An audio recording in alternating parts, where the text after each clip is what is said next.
we have with us Mr. Himal Parikh, who is an expert in financial markets. He has about 40 years of experience in corporate finance, stock broking, merchant banking, and of course, in a lot of other financial services.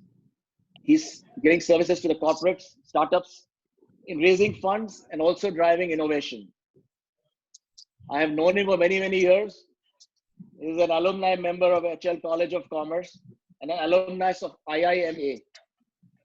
He's also doing a lot of philanthropic work with Lions Clubs International and extends his services to non-profit organizations. We have invited him here and he's graciously accepted our invitation to talk to us on today's topic, the impact of COVID in the financial markets. Himal bhai, can you take over and address and give your views on this topic, please? Yeah, thank you, Anuj. I'll try to address the Zoom webinar or seminar or interaction, whatever way we want to call this, for the next 20-30 minutes, after which it will be my pleasure to face questions from the very learned audience and try to answer them in the best way possible. On a lighter note, there is a saying in Hindi which says 19-20. Now, if you look at COVID-19 and then you talk about 2020, the 19-20 wali theory has been totally turned around. So what was initially taken very lightly when it started in China, then it spread all across the globe with more than 180 countries now getting affected by COVID-19. The worst part is nobody knows the cure. Nobody knows how long it will continue, and nobody knows when the vaccine will be found. Luckily for India, though we have little less than 13,000 cases till date, the deaths have been very few and far in between, much less than the other reasons for deaths in India, like road accidents or other aspects of health, which could be HIV/AIDS or flu or diabetes or tuberculosis, etc., etc.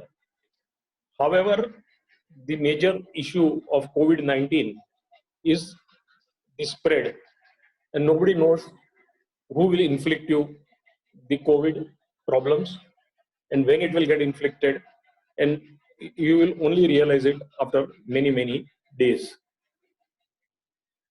Today, we are in a world which is called VUCA, V-U-C-A, volatile, uncertain, complex, and ambiguous. And this VUCA theory, though in existence for so many decades, has again been highlighted now because of the unprecedented speed with which COVID-19 has affected the international, global financial markets as well as the national markets in India and other countries. Couple of days back, my batchmate and good friend Umesh Jintanwala called me up in saying that we want to have a lecture on impact of COVID-19 on financial market. And knowing him, he first talked about a lot of other things and then he came to the point. But he's expert in bowling googlies. So I readily agreed, but I never knew till he clarified that it will happen in a day or two on Zoom. I thought when the restrictions are lifted in the auditorium at HL College, I'll have the pleasure of addressing the audience with a PowerPoint presentation. For me, like most of the other people, this is the first experience of addressing an audience on Zoom. So Zoom is a blessing in disguise. So is COVID a blessing in a problem in disguise. So for something we have to be grateful to China, that is Zoom, and we have to curse China for COVID-19. Anyway, so whatever best things we get from China, we should adopt, make use of it. And this technology helps us in bringing each other very close and trying to talk on subject where we can share our knowledge, our interests, and also interact with everybody. Umesh and I studied together in college in 74, 78. He and his wife Jagruti are good friends. They are perfect couple made for each other, excellent host. So on his behalf, I am extending an invitation to all of you to visit his house before 3rd of May. How you visit his house is your problem, not mine. Anyway, as a friend, I am just taking the liberty. Now let us come to the topic on COVID-19. It is for the first time, it is on an unprecedented scale. It has happened very, very quickly and without people realizing the impact it can have on health, economy, and financial markets. And hence, in March, the entire financial markets in the world became extremely topsy-turvy. And just nobody knew in the entire history of the markets. If you look at the Great Depression of 1929 or the 1987 Black Swan event in USA or the 2008 global crisis, financial crisis because of Lehman Brothers, things happened, but not with this speed and not on this scale and not in the entire world.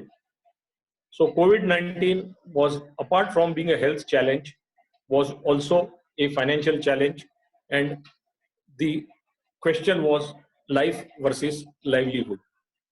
Our Prime Minister has tried to solve this issue by focusing first on life, by announcing the lockdown for 21 days. And now the extension of lockdown has been permitted with little bit of chut-chat, as we say in Gujarati, with some occupations, some factories, and some other things being allowed to be opened from 20th April. Hopefully by 3rd of May, we should be able to get out of the lockdown. Let us all pray to God and be optimistic that this crisis in the world for the first time gets over very quickly. Now, if you look at statistics in USA, in 2018, there were about 36,000 deaths due to automobile disasters, accidents. Can we not find out similar ways of ensuring that the spread of coronavirus in factories, in malls, in multiplexes, in offices is detected at the entrance by use of proper technology, by proper scanning, and by measuring temperatures of people who enter in and out, etc., etc. So there are so many ways of trying to identify the problems associated with COVID and whether somebody's got affected by COVID or not. Because if we don't do this, the impact on the economy is really killing. Just imagine how many auto rickshaw drivers are there in Ahmedabad. About 2 lakh plus auto rickshaw drivers are there in Ahmedabad. Many of these auto rickshaw drivers take the auto rickshaw on rent from somebody. So they have to pay the rent and still not get any income because of the lockdown. So understand, in a population of say 80 lakhs, 2 lakh auto rickshaw drivers getting affected by livelihood. This is just one example. There are so many other occupations where people who are not on a job but are on their self-employment are struggling to make two ends meet because of there is no work for them. You can have plumbers, or you can have electricians, or AC repairing services, etc., etc.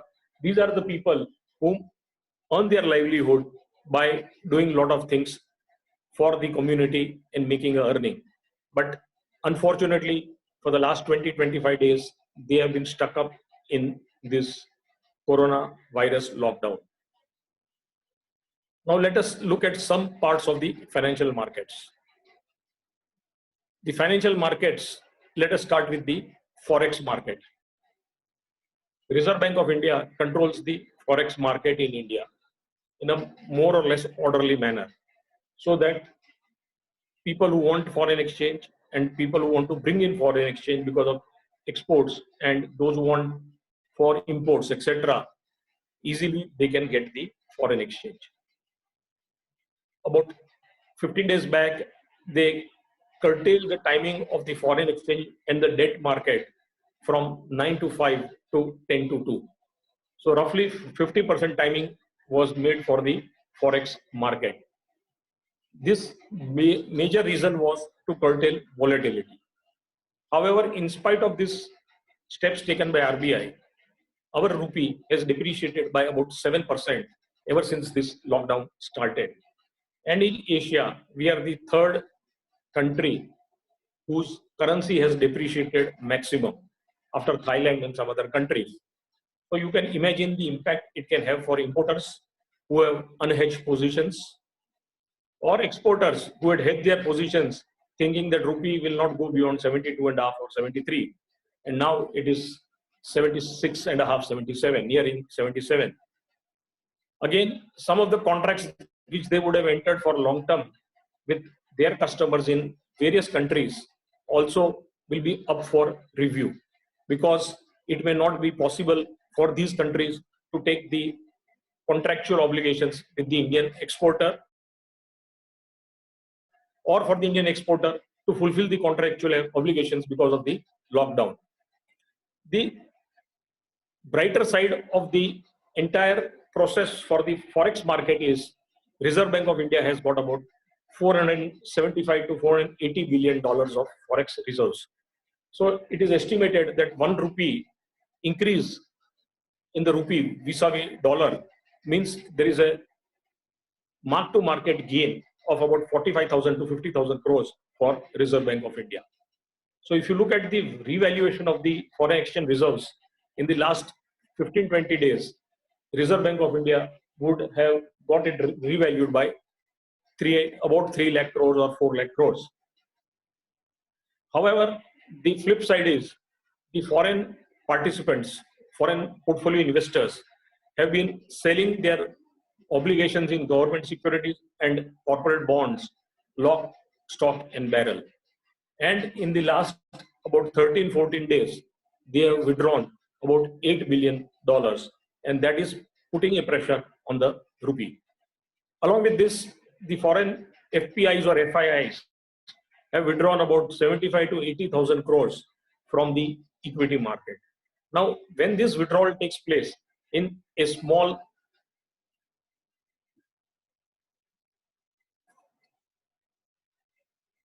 Am I audible? Hello? Hello? Hello? So if you look at the sudden withdrawal of about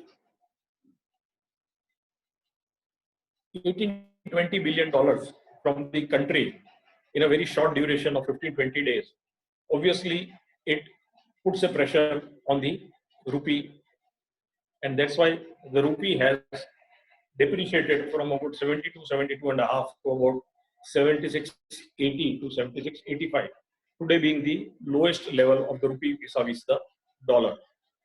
So any implication for the forex market on exporters and importers in meeting their contractual obligations poses a great challenge for the financial markets.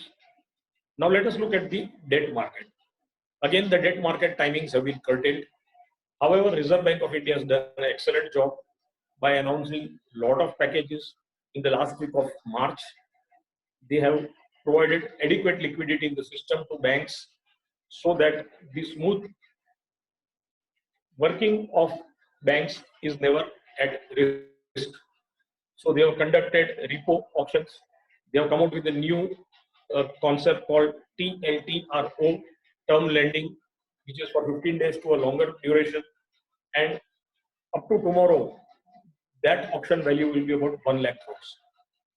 They've reduced the CRR rate by 1%. In the entire history where I've been studying the debt market, I have never seen RBI at one stroke reducing the CRR by more than quarter or half percent.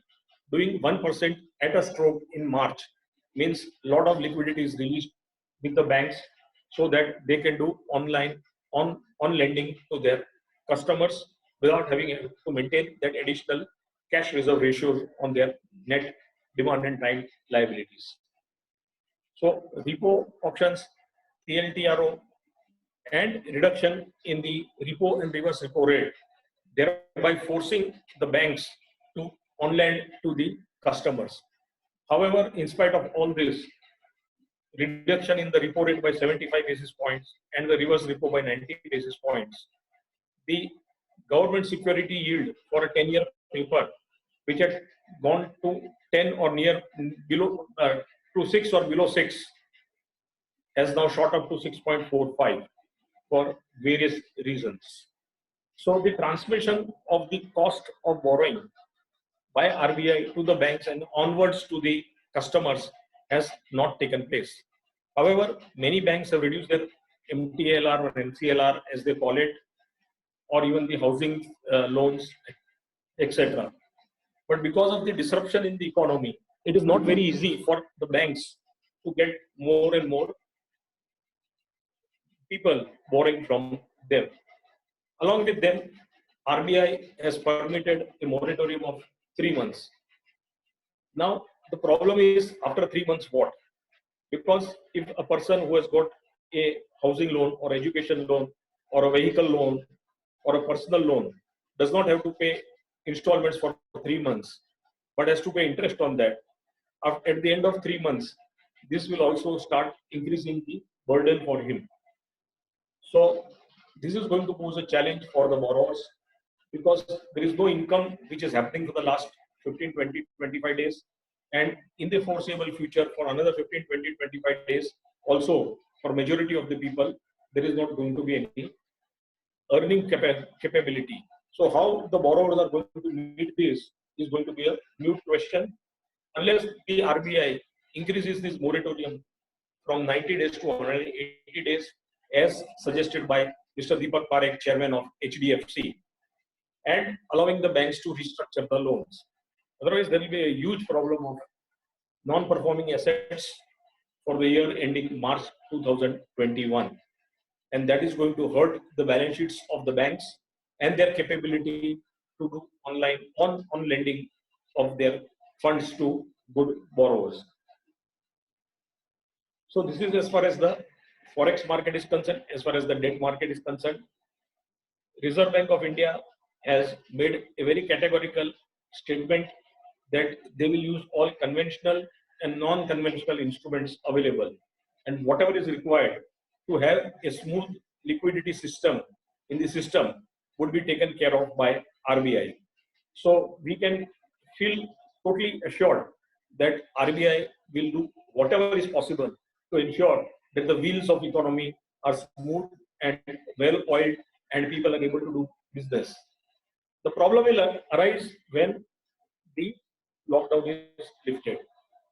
Now imagine you are a cotton supplier to a textile mill, and the textile mill wants you to submit the cotton. Your earlier payments are due, but they have not been paid. So where is the working capital for you unless the banks give you additional money? Or the persons from whom you are purchasing cotton would give you extensive lines of credit, which is also not going to be, because everybody is going to doubt the capability of the persons to repay on time. So once the lockdown gets lifted, working capital becomes the major issue to ensure that the smooth flow of work continues and the economy goes on and on and on.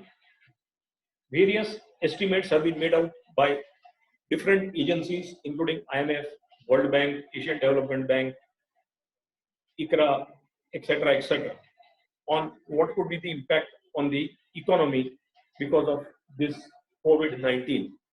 And at this stage, all these estimates are kite flying because nobody knows till when COVID-19 lockdown will continue, and once it is lifted, how much time it will take for all the industry to come back to normal working, and whether there could be another round of COVID infliction sometime in June, July, or August. That nobody knows. So we have to keep our fingers crossed. People are not going to take risk in their business. Whatever liquidity they have got, they are not going to on lend it for doing business. They'll try to curtail their cost and ensure that liquidity remains with them, because business can always happen after 3 months, 6 months. But if liquidity is not there, you are not able to do it.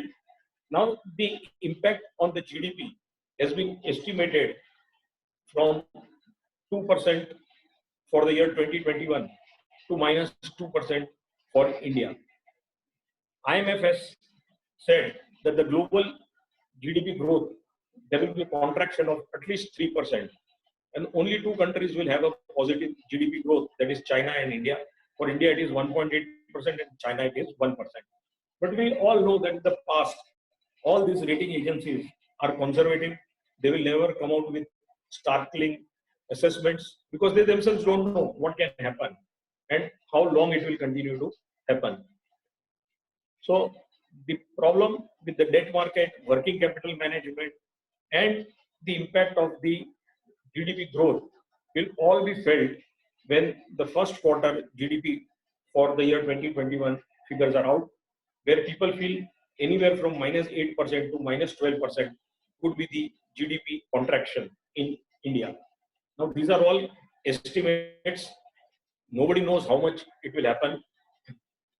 Government, which announced that they will form a high-level committee to work out various financial measures, has still, apart from that one package of 1,76,000 crores, has not come out with any specific package. It is expected that in a day or two, this will be announced. Whether those packages will be adequate, today Niti Aayog has given their recommendations, and they have talked about 10 lakh crores of injection of funds into the economy. Already 7 to 8 lakh crore is the fiscal deficit already budgeted for the year. Then you put in more stimulus into the economy, and you will not be able to raise taxation by at least 2 lakh crores because of GST and direct taxes, and also disinvestment. So if 10 lakh crores is put into the system, the fiscal deficit can be very high of 20 lakh crores. So it is going to be extremely impossible for the government to find the resources to do this sort of funding of the economy, to ensure that people's livelihood is not affected and lives are also not affected, and the economy crawls back to normal speed in the shortest possible duration and as fast as possible. Now, this is a global problem. It is not just an Indian problem. USA, there is a contraction in spite of the huge amount of money their Federal Reserve and their government has put into the system. Today, they are likely to come out with the April 11 unemployment data, and the cumulative unemployment data ever since this lockdown started in USA would be expected to be about 22 million. So about little over 2 crores in a population of about 30-35 crores means the unemployment level in USA is also going to be extremely high. In India also, the unemployment is going to be very high. How long the unemployment remains and for how many people it remains. Issues related to migrant laborers are there. We have seen that happening in Bandra, in Surat. All of them, they want to go back to their hometown, but they are not allowed to go. So this is also another situation which is going to impact the financial strength of companies, of SMEs, of industry who have these migrant laborers employed by them. Because apart from giving them their wages, they are also demanding that they get 5-10,000 rupees to go back to their cities. Where is the money? Who has got the money? And how will this money be spent? And how it will be recovered? These are all questions for which not many people have the answers which are ready or easily available.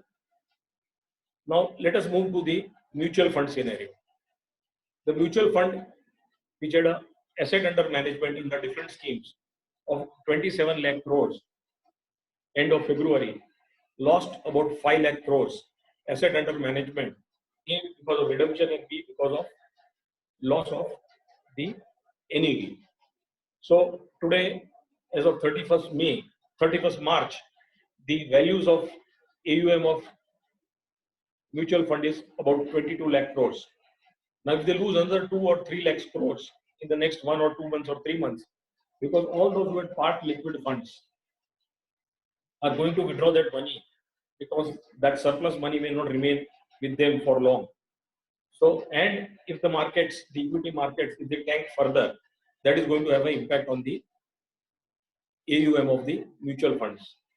So, left, right, and center, if you see in the last 7 days, different mutual funds are conducting webinars or Zoom calls for their investors, for their distributors, trying to impress upon them that this is the best time to buy into stocks, this is the best time to get into mutual fund schemes. However, my simple question is, what were they doing when this coronavirus issue started? For which they have a very simple answer, that our mandate is to remain invested. My personal feeling is the first objective of any mutual fund scheme is to increase the returns or reduce the risk. And then if that has to happen by not remaining invested, they should be having done that. But I don't think any of the mutual funds really withdrew money from the stock markets in the last 1 month on a large scale. So their AUMs have got affected. The scheme performances have been very bad. All of them have been talking that invest for the long term. Today we are in the market which is 4 or 5 years old levels of the market. So whatever investment people would have done in the last 4 or 5 years in the mutual fund through SIPs, etc., those values of their AUM will get affected.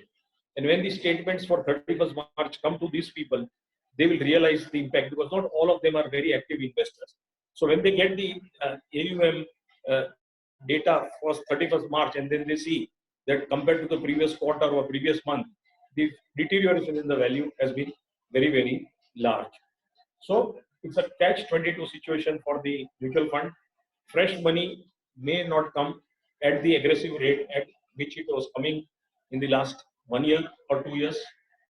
Existing money may get withdrawn slowly, if not quickly, because of requirements of liquid funds or because of the fear factor. So it is going to be a catch-22 situation for mutual funds. If you look at the only one corporate results have been announced yesterday, and that was of Wipro. Today TCS will come out with the results, and on 20th Infosys will come out. Now the impact of working for these companies for 31st March has been few days, but even in those few days their working has got affected. So if they are not going to show any growth for the quarter ending 31st March, or very less growth, the quarter ending June is going to be extremely difficult for them to show even positive growth. Compared with that, the number of people who are on their bench strength, or people whom they are recruiting and telling them that we will absorb you, these numbers are going to go down. So this will again put pressure on the unemployment data for the economy. And this is not a problem related to India, because these IT services are performing their work at various countries, and predominantly in USA and Europe. So there also the lockdowns are there. The new contracts are not going to happen that much. Now let us look in a very lighter vein. What is the advantage of COVID for all of us? The only advantage to all of us of COVID is the gap between the wealth of the large people and us, the gap has gone down. So if you compare your wealth reduction with that of Mukesh Ambani or Gautam Adani or Pankaj Patel or any other industrialist in the country, their reduction in wealth is much severe because of the fall in the stock prices. And a rough and ready estimate says that the market capitalization of BSE listed companies has gone down by 40 to 45 lakh crores. I repeat, it is 40 to 45 lakh crores. So this is a large amount. Many of the promoters would have pledged their shares for raising working capital limits with banks or mutual funds or NBFCs, and for them, and they would have given this collateral of a large amount. So how to give the margin calls is also an issue for many of the promoters. Apart from this, the huge problem will be of NBFC, non-banking finance companies, who have borrowed through various schemes, especially the double indexation schemes of 730 days or 1100 plus days, whereby you get the indexation benefit for debt funds. All these schemes, many of them are due for redemption in the month of April, May, or June. So there is an estimated outflow of 1,75,000 crores to about 2 lakh crores from the NBFC sector, which is expected in the next 2 to 3 months, unless there is a moratorium announced by RBI or banks are told to give support to the NBFC and the microfinance institution. As you all know, the microfinance institutions lend a lot of money to the smallest and to the last person in the economy, 5,000, 10,000, 2,000. This amount helps these people to do a lot of work and survive and create economy and employment for themselves as well as a livelihood for their families.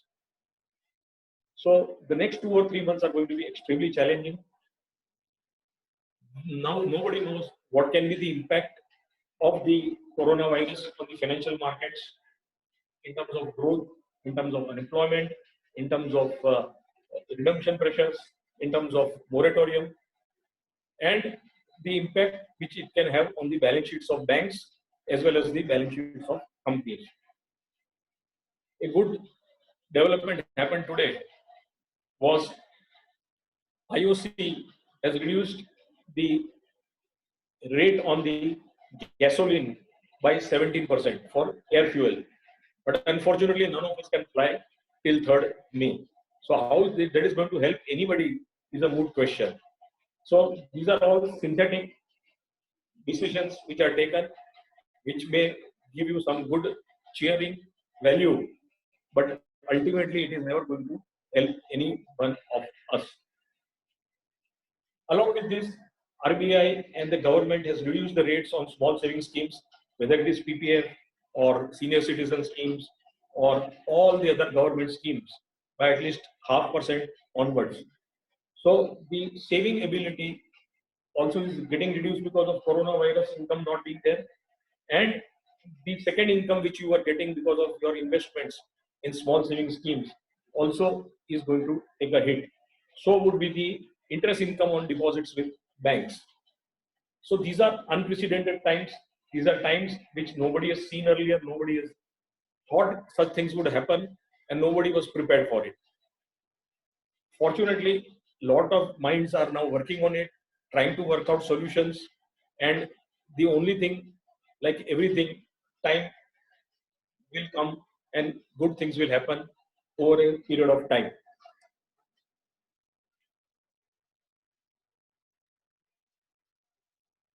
If you look at the airline industry, entire airline industry, they are talking about 61 billion cash burnout in May and June, international airlines. So $61 billion is a huge amount. And if US government and other foreign governments don't assist their airlines, many of them will go bankrupt. So bankruptcy will increase. There is a possibility that our government will relax the provision of the insolvency code by relaxing provisions of section 7, 9 and 10, whereby the number of days when the insolvency code will apply will get increased. So straight away, financial creditors and operating creditors will not rush to the IBC to file bankruptcy, and they will wait for a better time. So, and giving a chance to all the people to come out of the hard times of the coronavirus.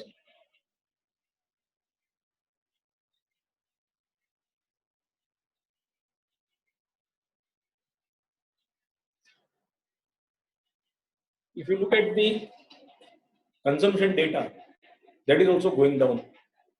If you take the data from credit card companies, majority of the people have stopped using credit cards, or they are doing credit card payments in a very small way.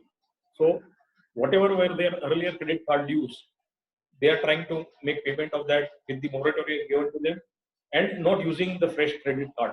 So there is a 30, 40 or maybe 50% reduction in the credit card dues as far as the usage of credit card is concerned.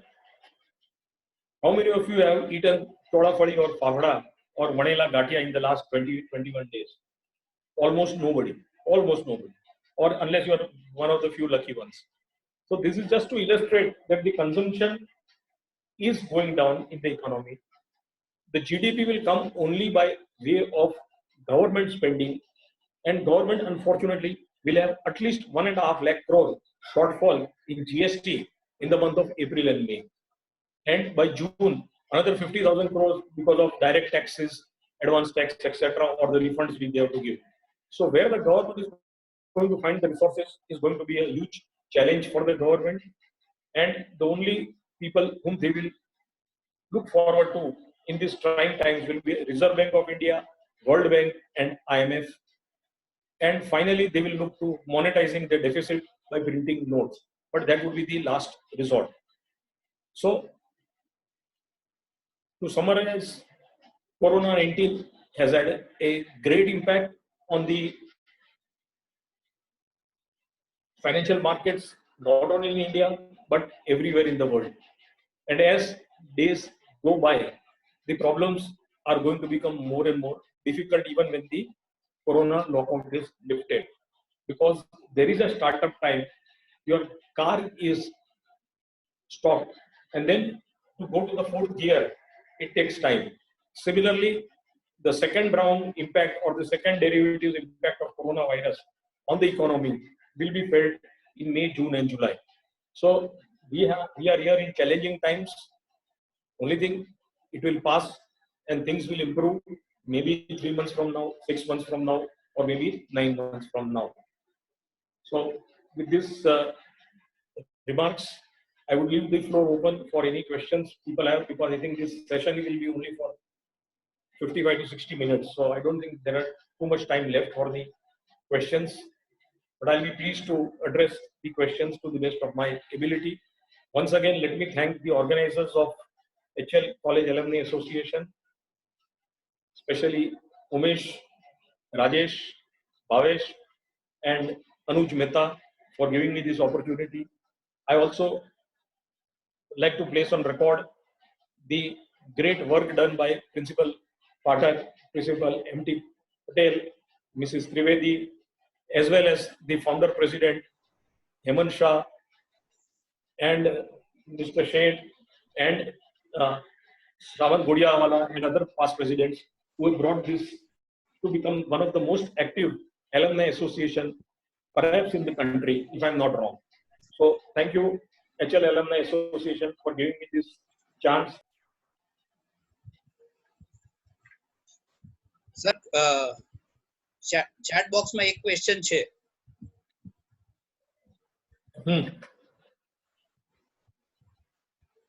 વાંચો ને, if you don't mind. Sir, would you please advise strategy for diversified portfolio which are already made 25 to 30% loss in 2-3 months? There are 2-3 options they have suggested. We should sell fully and re-enter at lower level, which looks imminent from now on, or we should sell part and buy back at lower level, or do nothing and wait. Wait strategy we have adopted in 2000, 2005, 8. But these crises are different. Please advise. Yes. It would depend on what is your time frame for which you want to remain invested. Whether you are an investor or you are a trader. Investor. If you are a trader, you investor. should. If you are an investor, investor, you have to stick to your asset allocation, increase your SIP if you have money to spare, and as the market goes down, go on adding. See, the Prime Minister had given a target of $5 trillion economy. Obviously, by 2024, it is not going to happen now. We were a 2.75 trillion economy. Maybe end of this year, we'll be back to 2 trillion or 2.25 trillion. But given the demographic of the country and the way things are improving, India will definitely grow. It will take time. Instead of 3 years, it may happen in 5 years. So if you have faith in the growth of the country, and if you have a long-term view in mind, then you have to remain invested, stick to your asset allocation plans, and invest in quality stocks, quality mutual fund schemes, and in a diversified manner. Sir, someone has asked about economic package. Can you elaborate on economic package? Or I think as I said earlier, today Niti Aayog has come out with certain informal recommendations to the government to come out with a stimulus package. Whether the government should give stimulus to the businesses or use the money for the people. So one such example is that of Bangladesh, where it is said that we have given money for 3 months' salary to all the employees through the organizations where they were working in the form of a loan, which those organizations have to repay after, I think, 2 years with just about 2 or 3% rate of interest. So survival of the crores of 130 crores people is more important. Our former finance minister also had gone on record to say that out of 130 crores people, so if you take a 26 crore families in India, and if you take 40-50% of these families require support, then the government should give at least 5,000 rupees to each of these families so that they can survive in this bad time. So government is doing that. They did something by giving 500 rupees. They're giving 3 months, three cylinders free. They're giving food grains free. But still much more stimulation is required for the individuals to survive.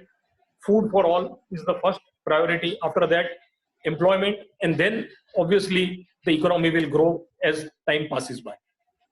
Sir, but we don't have the resources. So let me continue. Yes. So we don't have the resources. So where will the resources come? The resources will come from Reserve Bank of India, which has got a 7 lakh, 8 lakh crore surplus. That is the government holding in Reserve Bank of India. The foreign exchange reserves have taken a huge mark-to-market gain. There is a huge mark-to-market gain of the gold reserves with Reserve Bank of India. Plus, they will have to borrow from IMF or World Bank or Asian Development Bank and come out with out-of-the-box thinking, come out with resources, pump prime the economy, and see that the economy does not go into recession. Because if it goes into recession, the problems of our country will be much more because of the size of the population. Okay, sir. Next question, sir. Someone has asked when economy will be normalized and which are the top 2 sectors which you could see taking V-shaped recovery. I don't think any sector will take V-shaped recovery. It will be a U-shaped recovery because the impact on each of the companies is severe. It is not only for India, it is also for everywhere in the world. Number one. Number two, those companies where the leverages are very low and where they have the ability to ramp up their production facility at a much faster rate. Because even if you want to increase the production, you require supply chain management properly. You require labor properly. Without this, none of these things are going to increase very fast. How many do you think laborers will turn back once the economy is opened up again after the lockdown? It is going to take maybe 1 month, maybe 2 months, maybe 3 months. So the impact on the economy will continue for a longer period. It may take 3 months, 6 months, 9 months for things to normalize. So I have my serious doubts that if there could be any V-shaped recovery. But sectors where the leverages are not there, it would be much easier. Sir, someone has asked, please explain opportunity out of crisis in this crisis. For example, oil price is reduced. Then developed market may think that production we can transfer from China to India like that. What are the opportunities See, for India in general? see, on paper, all these opportunities are there, right? But for somebody to set up a factory from China to India, it is not going to take 1 month, 2 months, 3 months. It is going to take Yes. 1, 2, or 3 years. That is number one. The real benefit to India is the crude price. Our normal crude budget at $60-65 is now back to $20-25. But unfortunately, today the crude demand is off by 70-80% because no transportation is happening in the country. So the real gain of crude will happen once the economy starts. Very unlikely that the crude prices will cross $40-45 in the next 3 to 6 months because the world economy is also going to take a beating. So the real gain to India will come through the crude prices. And if the Indian government gets into long-term contracts for 2, 3, or 4 years for crude at lower rates, that would be the silver lining for our country in these bad times. Okay, sir. And Sir, that could be a huge benefit of 40-50 billion dollars. so one more question is regarding impact of this COVID on recapitalization and merger of banks, and regarding dividend from PSU. Would there be any change in dividend distributions for the current year? If you look at Wipro's result yesterday, they have not announced any dividend in March, which is normally they announce every quarter. So all companies will start conserving resources. So dividend payouts are not going to be happening that fast. Okay. So I'm not very gung ho on too much dividend announcements being happening. PSUs also, they have to make money to give dividends. Even if the government armed with them, they should have adequate profit to give dividends. So dividend payouts are going to be less, buybacks are going to be less in the next 3 to 6 months, or maybe even 1 year. Okay, sir. Impact of this recapitalization of banks and merger of banks vis-a-vis NPA situation regarding this economic depression. See, already the Bank of Baroda, Vijaya Bank, etc. merger is already back over. PNB merger is over. Now the merger has happened of Union Bank and other banks. So I think there should not be any problem. On the contrary, they are trying to create bigger banks so that the problems of individual banks of NPA gets taken care of by a bigger bank, which can be capitalized well, which can cut down the costs, and which can do better banking business and reduce unnecessary branches, reduce unnecessary employment, leverage the technology, and do better and better business. Maybe over a period of five years, you will have only 5 large nationalized banks in India. Sir, one last question. Uh, some healthcare experts are feeling that we are nowhere close to the peak. So what are the possibilities you see in spike in number of cases, and according to you, how much of it is factored in current valuation of the market and stocks in general? Nobody knows whether this coronavirus will get over in the next few days. Whatever is the happening till today, there are only 12,900 cases spotted. Maybe our process of identifying corona affected patients are also slightly slow, but still after more than a month, we are still in 13,000 compared to lakhs of patients in developed countries like USA, Spain, and Germany, etc. So I don't think India, because our immunity systems are better compared to everybody in the world. Secondly, maybe the temperature will help us.